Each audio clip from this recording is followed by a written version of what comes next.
Oh, Harry, it's great to come up north and finally meet you in the kennels properly and be shown around. But you are really a proper greyhound man, aren't you, through and through? When did you start in the game? Well, I first came here to Pelo Grange Stadium when I was 17 and a half, 18-year old. Before that I was racing whippets, which was a very popular sport up here, very popular. Another sport was died. So I came here when I was 18-year old to Pelo Grange. And how long were you on here before you then got your dual attachment onto Newcastle, didn't you?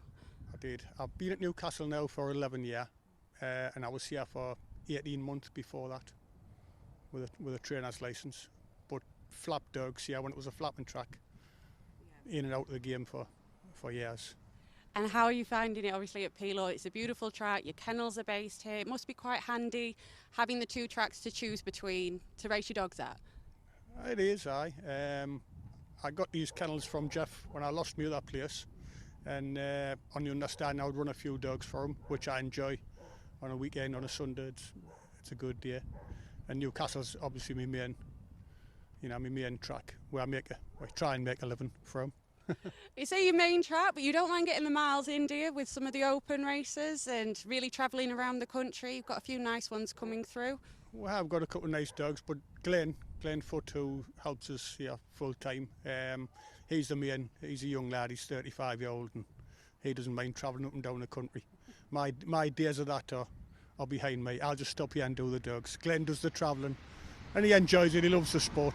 So Well, someone needs to stay back and do all the most important work, I guess. And we've also got your granddaughter here today. It's quite a family-run business. Are they all still really involved? I've got my granddaughter here at school holidays. She's been here every day, and she comes every weekend with us. My daughter before that, my daughter Lauren, was full time, but she's got a little kid now, 4, so she's got a full-time job there. But she still comes through, helps out.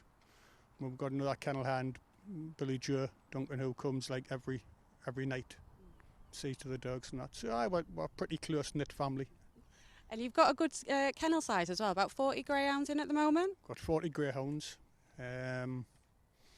quite a few waiting to be rehomed.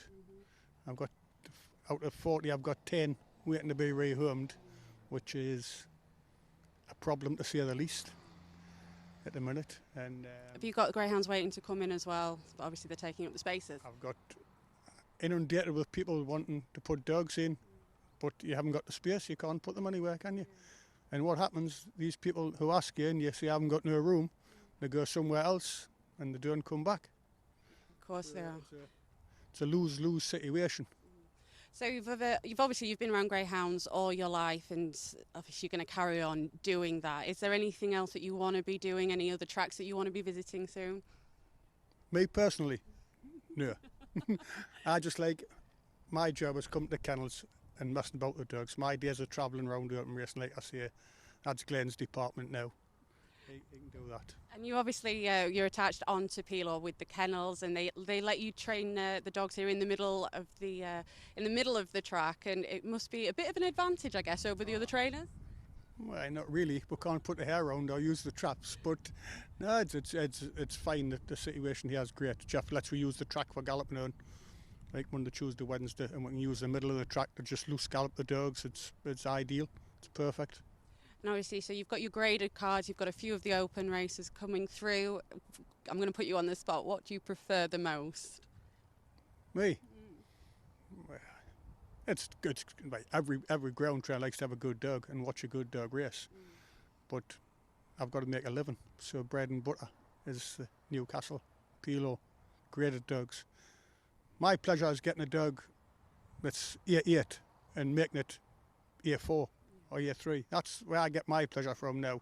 Not running big races and this, that, to that. Like, that doesn't bother me now, really.